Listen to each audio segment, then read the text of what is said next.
नमस्कार दोस्तों, स्वागत है आपका हमारे YouTube चैनल एग्जाम एडिक्शन पर। आज के लेक्चर में हम चर्चा करेंगे UPSC union public service commission अर्थात संघ लोक सेवा आयोग के बारे में। फ्रेंड्स, यह वही आयोग है जो आईएएस, आईपीएस और आईएफएस के एग्ज़ाम कंडक्ट कराता है, जिसे हम अखिल भारतीय सेवा की परीक्षा या सिविल सर्विसेज एग्ज़ाम बोलते हैं।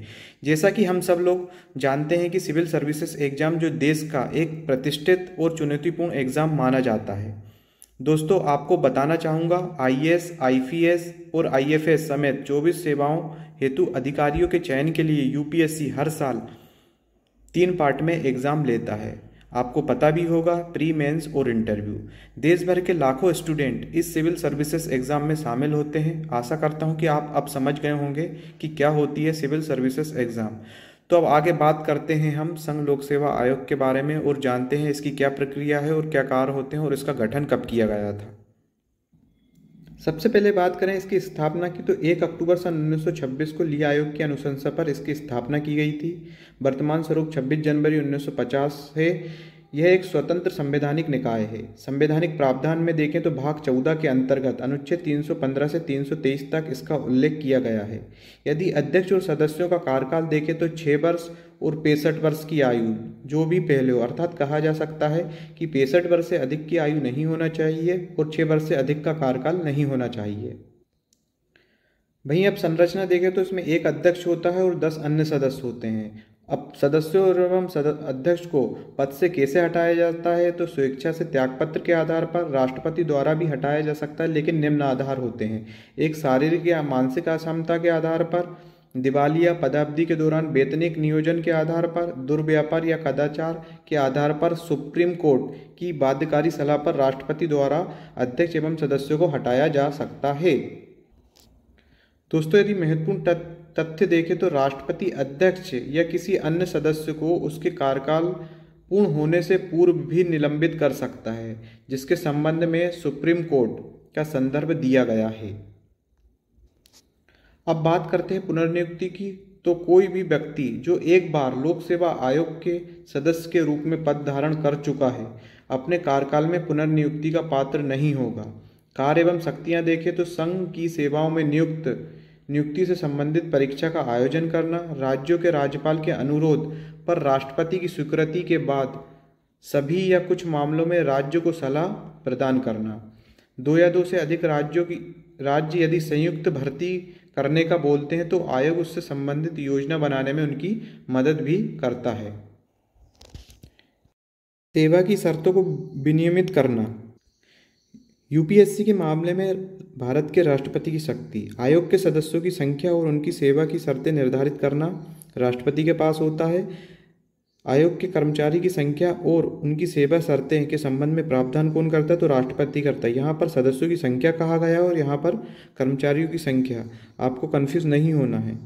अब खर्च की बात करें तो आयोग के सदस्य या कर्मचारियों का वेतन, भत्ते, पेंशन भारत की संचित निधि द्वारा दिया जाता है, यूपीएससी का खर्च भी।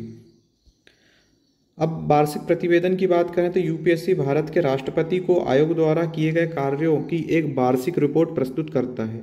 जिन मामलों में आयोग की सलाह स्वीकार नहीं की गई हो, उन मामलों के संदर्भ में राष्ट्रपति को ज्ञापन प्रस्तुत करना होता है। मतलब राष्ट्रपति को ज्ञापन कौन प्रस्तुत करता है, यूपीएससी करता है। क्यों करता है, क्योंकि कुछ मामलों में यदि सलाह स्वीकार नहीं की जाती है, उसके बाद स्वीकृति के कारणों को राष्ट्रपति के समक्ष प्रस्तुत करने से पूर्व, मतलब राष्ट्रपति के सामने प्रस्तुत करने से पूर्व पहले इसमें सदन में पेश करना होता है। अब बात कर लेते हैं आयोग से संबंधित कुछ महत्वपूर्ण अनुच्छेद 315 में लोक सेवा आयोग के गठन की बात कही गई है। अनुच्छेद 316 में यूपीएससी और एसपीएससी के सदस्यों की नियुक्ति और कार्यकाल की बात कही गई है। अनुच्छेद 317 में देखें तो यूपीएससी और एसपीएससी दोनों के सदस्यों को हटाना और निलंबित करना, ये अनुच्छेद 317 बोलता है।